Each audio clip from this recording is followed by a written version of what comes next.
Hi, everyone. How are you doing today? I hope you're having a nice day. So, we're on class 8, which is mindfulness of thoughts, mindfulness of thinking.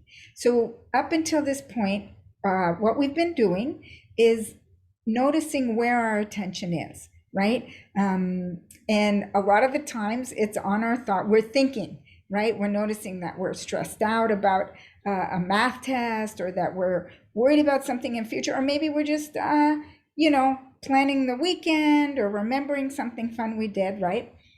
The practice has been bring your attention to an anchor. Yeah, something like the breath, the gravity, that type of thing. And if you've noticed that every time, in every practice, when your mind has wandered, I have invited you to just notice that and bring it back to the anchor, right? So just let the thoughts be thoughts, and okay, here's the thoughts, and then we come back to the anchor. Today, we're actually going to do it the opposite. We're going to bring our attention, we are going to bring our attention to an anchor, but then when our thoughts come in, we're going to actually notice them, right? This allows us to kind of see what role thoughts have in our life, how we can be affected by them, manipulated by them, and how to work with them. Okay, so let's go ahead and start the practice. So I invite you to get in a mindful posture. You're upright but relaxed. And again, do whatever beginning practices help you settle your attention. So it could be, eyes closed, low gaze. It could be a couple of deep breaths.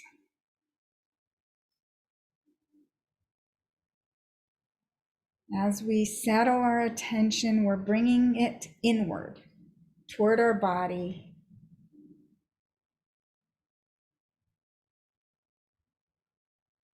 Possibly noticing the gravity, the effect of gravity in our body.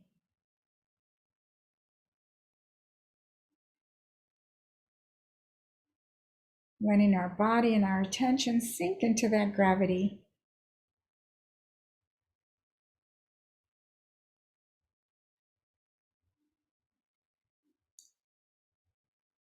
And then, because going forward, I'd like you to have, your unique practice, what works for you. I'm going to invite you to pick one of the anchors that we've used up until now, that you found to be the most helpful or the most satisfying. So, we have gravity. If that feels good to keep your attention there, we have sound. We've done our breath, bringing attention to the sensation of the in-breath, the out-breath, the insides of the palms.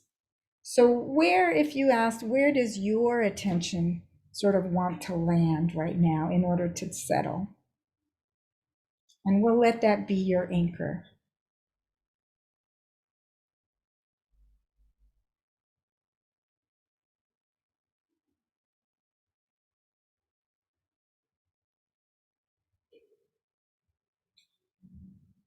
And so as you sense into that anchor,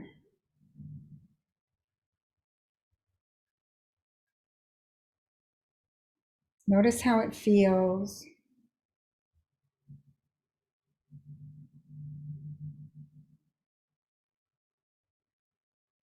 Notice what's happening in your body as your attention settles.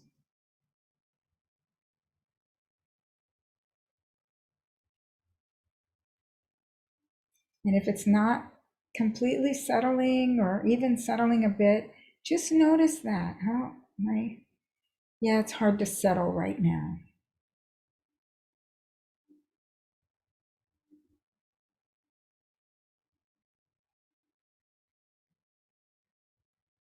Maybe you can notice where some tension is and you can invite that space to settle.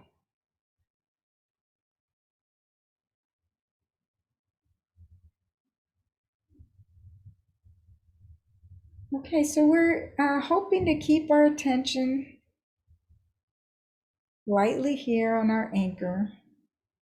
But if our mind does wander to thoughts, I'm going to invite you to get curious about those thoughts. Now, when you notice you're thinking, go ahead and check it out. Like, is your thought a picture, or are you hearing a sound, so to speak? Are you hearing your thoughts? What is your thought about? Is it about the past? Is it about the future? Are you trying to figure something out? Plan something? Working on your homework?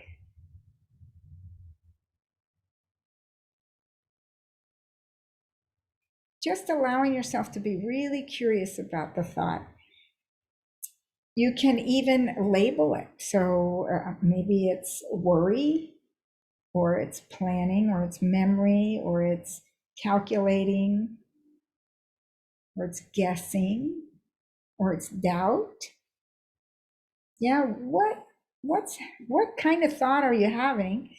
And the other thing you can even notice is, does this thought have an impact on your body? Is it making you feel happier? Is it kind of scaring you?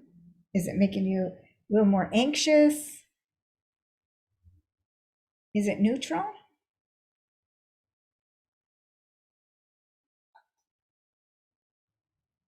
So this is our practice today. And you might notice that the minute you bring your attention to the thought and get curious about it, it pops out of your mind.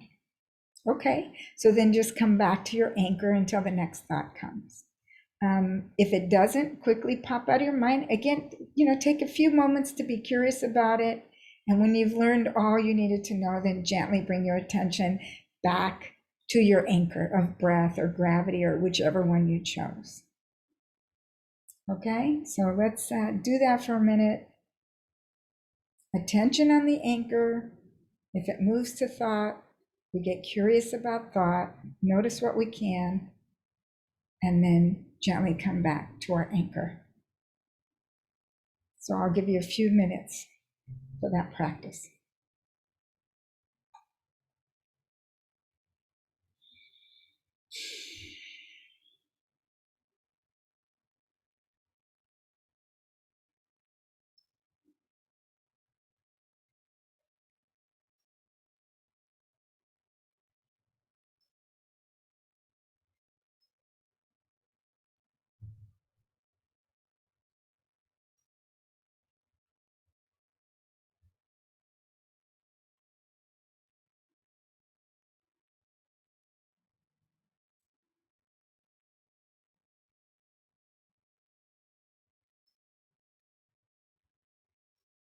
If you totally get lost in thought, that's no worries.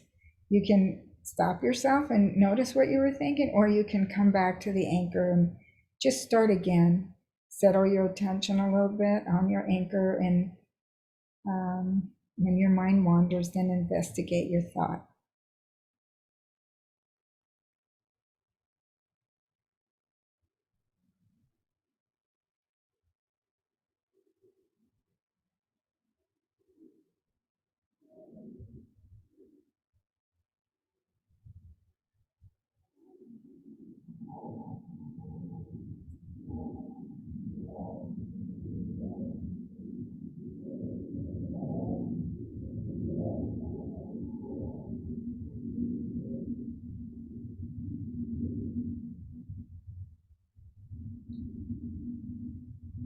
Okay, so wherever your attention is right now, whether it was on your anchor, or it was investigating a thought, or you were lost in thought, let's begin to come back to our space.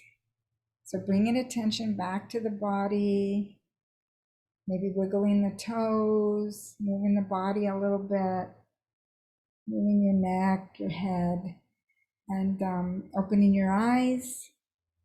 When you feel ready, and go ahead and look around, and come back to the screen when that feels right. Okay, great. So let's talk about thoughts. Yeah. Um, the biggest myth to mindfulness, the biggest assumption people have is that somehow it makes you stop your thoughts.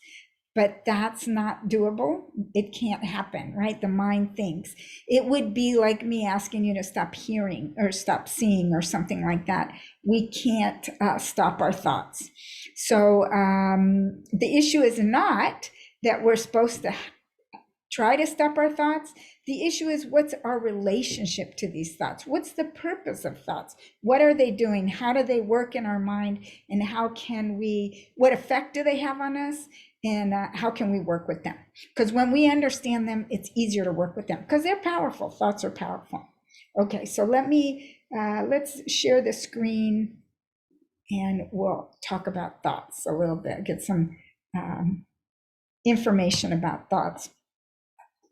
So now scientists say that we have between 50,000 and 80,000 thoughts a day. It's a lot of thoughts, right? It's like one every little bit more than a second, right?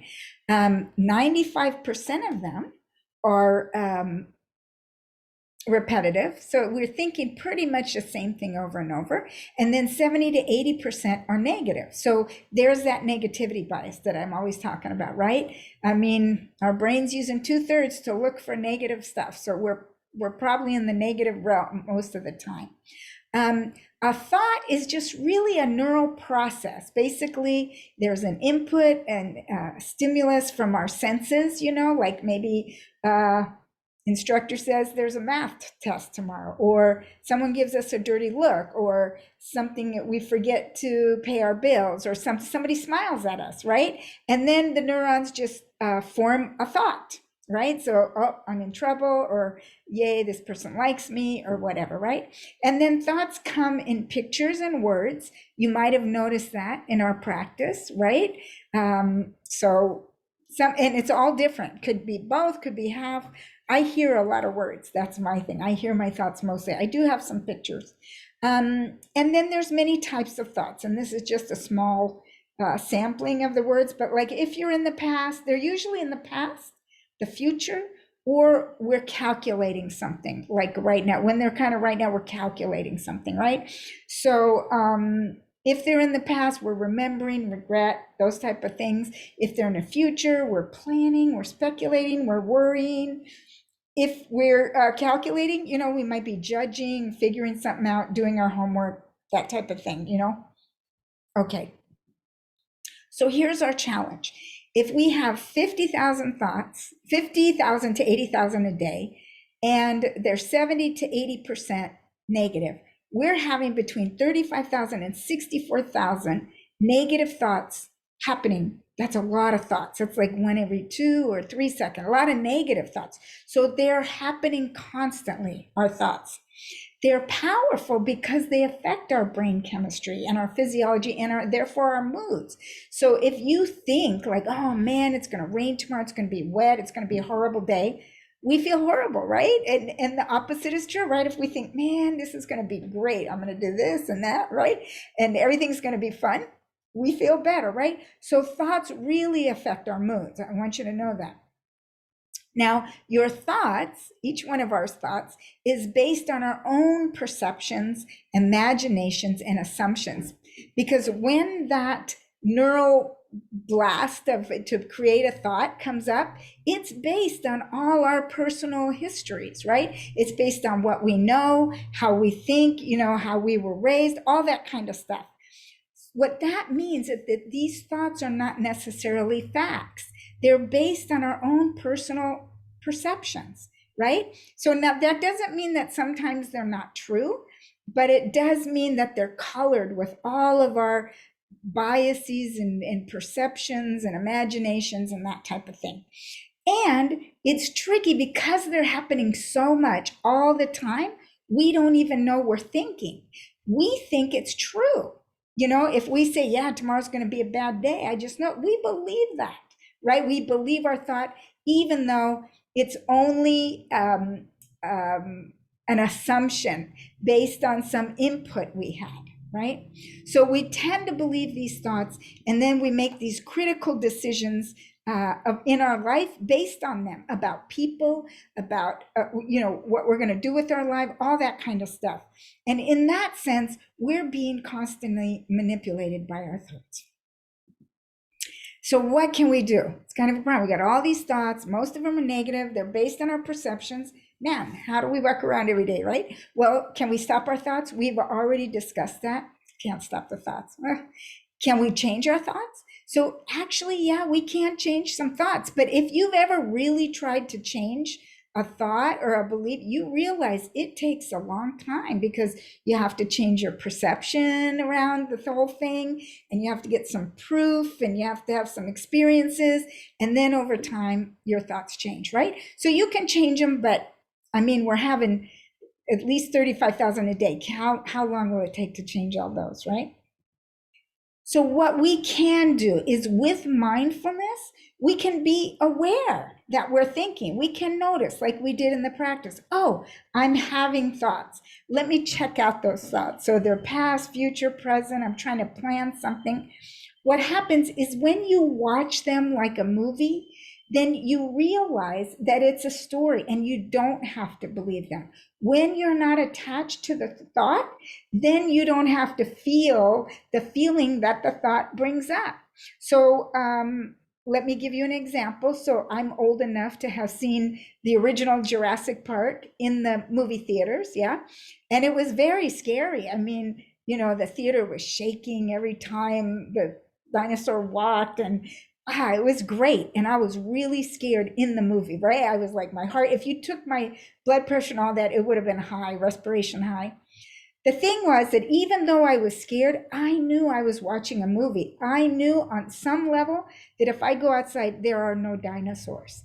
So my relationship to that story was way easier, even though it made me scared and it made me nervous, because there was visual inputs and sensations and sounds that told my nervous system this is scary. I could keep the distance from the story of Jurassic Park to know that there is no dinosaurs outside. So we can do this with our thoughts, right? So let's say you have a thought that, like, I'm not good at math. And that thought makes you feel bad. Maybe it makes you throw up your hands in despair. Maybe it makes you want to quit. Maybe it makes you feel bad about yourself, right? And then other thoughts come in, because they kind of impulses, right? And they go, yeah, right. Remember when that teacher said that thing about you? And remember how you flunked that one class and you never could add, right? Or whatever, right? Now, these are all thoughts. These aren't facts, right? These are thoughts based on your perceptions, your experience, your life experience, and what was being presented in front of you. So you're having a math test, the worry comes up, the thought, I'm not good at math. If you can just notice that that's a thought, even though it's made you feel bad, because I know the thoughts will affect us, right? If you can say, oh, wait a minute. Now I notice that I'm thinking, like that practice we did. The thought is like, I'm not good at math. I'm going to let that be a story. And I notice that it kind of makes me feel bad. It's about the past. I notice I'm thinking about the times when I didn't do well. I notice, and now I'm going to bring my attention back to somewhere that soothes me again, right? What happens is that thought won't have enough time to grab onto you and affect you, right? It's a practice. It takes time. But the more you work with the thoughts, the less likely you are to believe them, right? The more you see them when you're doing mindfulness practice, like, oh, there's those thoughts. Yeah, I don't really have to believe that one. I can just go forward in a different way. Again, it's a practice, because if you've been trained to believe your thoughts, it's kind of hard to untrain yourself, right? Because again, they affect your mood. So in that sense, they make you feel like it's real, like a movie, right? Because it had all that visual and audio input that it made me feel like it was real, but it was not real. Same with your thoughts. So notice your thoughts. If I'm having a thought, notice that you're having a thought about whatever, and then you'll be less likely to be attached. Okay? So let me stop this share. And yeah, so that's my talk on thought. I want to say the one last thing. So just to bring it home, right? Because when you notice you're thinking, right? Like we did in the practice, I said, oh, notice you're thinking, and then just kind of be curious about it. Then you can recognize and identify the story, right? And then you can decide if you want to invest in it. Like, I'm not good at math, I should quit, right? Because when you recognize, oh, wait, that's just a thought, that's input from my history and all those things that happen. Thoughts are not facts. I really want you to know that. Doesn't mean they're not true sometimes, but they are not facts. They're just neural impulses that come from input that happens. And so, yeah, so I would invite you this week to actually just pay attention. When you're thinking, do that little practice we did, which is, is it past? Is it future? Am I trying to figure something out? Is it a word? Is it a picture? And then is it affecting my body? What can I notice, right? And what feelings are connected to this thought? So this thought actually makes me happier, this one doesn't, that type of thing. And if it gets too overwhelming, bring your attention back to something like your breath or like gravity. Okay, so there you go, my thoughts on thoughts, my talk on thoughts, which is actually my favorite subject because it's the one that gave me the biggest distance from my anxiety, because most of my anxiety, all of my anxiety, it is about thoughts. Okay? Okay. Thank you, and see you next time.